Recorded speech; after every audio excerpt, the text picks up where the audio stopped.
CPUs are the technology that changed the entire trajectory of humanity. Things that would take a human millions of years to do, these machines can do it in minutes. They were made to do complex calculations. But as the technology grew, the uses and applications of CPUs also grew exponentially. A CPU is made up of billions of transistors. The size of one silicon-based transistor is about 0.6 to 1 nanometers. The smallest silicon transistor to ever exist is just 15 atoms thick. Like imagine, only 15 atoms. All of the computer technology depends on processing chips. They are made up of transistors. Millions of transistors together create a central processing unit. To understand a CPU, you first need to understand what a transistor is. It is just a switch, like a bulb switch. It can represent two states, on and off. The transistor is the same, but instead of mechanical interaction, to turn the switch on and off, electric signals are used. There are different types of gates made from transistors, like AND gate, or gate, NOT gate, etc. These gates are used as switches. They are used in complex circuits to make adders, subtractors, multipliers, and modulars. They process the data and give the desired results. The computer is programmed to use these transistors to do certain calculations. These transistors are the reason it is said that the language of computers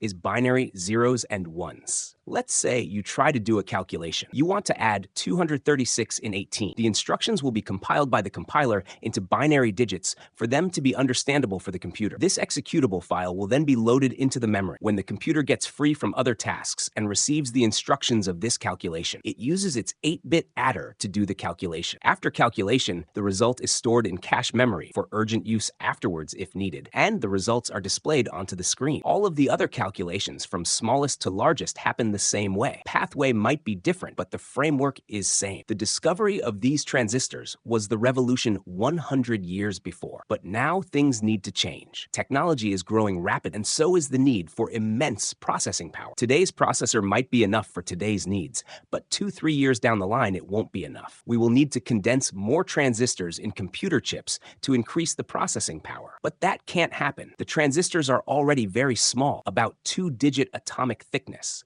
It can't go smaller than atomic level, so we need another way. Scientists recognized it pretty early and started working on quantum computers. Just like computer technology changed Earth in a century, quantum technology is going to change everything in future. A slight example of this is Google's quantum computing chip Willow. It solves the equation in minutes that the largest supercomputer humanity has ever created would have taken trillions of years to solve. The scale is unimaginable to how even this small chip is so overpowered. This is going to be the future. Quantum technology is the future.